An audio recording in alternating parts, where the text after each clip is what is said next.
आप आसान तरीके से इंग्लिश सीखना चाहते हैं या कोई और लैंग्वेज, तो मैं आपको कुछ कॉमन चीज़ बताता हूँ जिससे आप बहुत आसान तरीके से कोई भी भाषा सीख सकते हैं।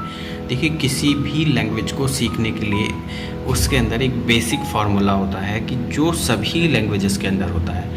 जैसे कि इंग्लिश में मिसाल के तौर पर सब्जेक्ट होता है, वर्ब होती है और ऑब्जेक्ट होता है। ये दुनिया की हर लैंग्वेज में होता है।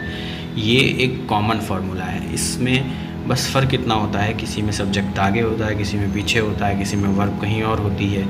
अब जैसे कि मिसाल के तौर पर सब्जेक्ट क्या होता है? सब्जेक्ट होता है वो जो काम करता है, यानी जैसे मैं हो गया, या कोई लड़का है, लड़की है, कोई भी एक पर्टिकुलर पर्सन जो कोई काम कर रहा है, यानी काम करने वाला, किसी भी तरीके का कोई भी काम कर रहा हो, तो वो होता है हमारा सब्जेक्ट। और फिर उसके बाद इंग्लिश में आती है वर्ब। वर्ब होती हैं वो काम जो हम कर रहे हैं, जैसे नहाना, धोना, रोना, खाना, पीना, सोना, व्हाटएवर जो भी काम है वो सब वर्ब कहलाते हैं।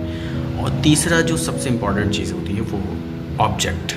ऑब्जेक्ट जिसके ऊपर काम हो रहा होता है। जैसे सपोज़ करें, एक मिसाल के तौर पर राम ने रावण को मारा, यानी काम करने वाला कौन है? राम। और रावण कौन है? जिसके ऊपर काम हुआ, यानी वो मरा और वो डिफीट हुआ।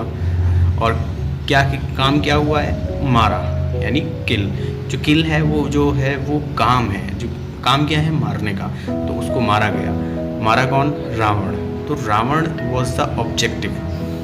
तो किसी भी लैंग्वेज को इट्स सिंपल तरीके से हम सीख सकते हैं, सब्जेक्ट, वर्ब प्लस ऑब्जेक्ट। और बाद में कोई भी सेंटेंस का जो बचा हुआ हिस्सा होता है वो रिमेनिंग पार्ट होता है।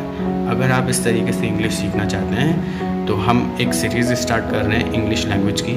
आप उसको फॉलो कर सकते हैं, जो कि बिल्कुल फ्री ऑफ कॉस्ट है, और अपने दोस्तों के साथ शेयर कर सकते हैं और उन लोगों के साथ शेयर कर सकते हैं जो लोग इंग्लिश सीखना चाहते हैं। और ये 15 से 20 दिन मैक्सिमम का कोर्स होने वाला है। 15 से 20 दिन की अगर आप वेब सीरीज़ देख लेते हैं तो आप बहुत अच्छे से इंग्लिश बोल सकते हैं।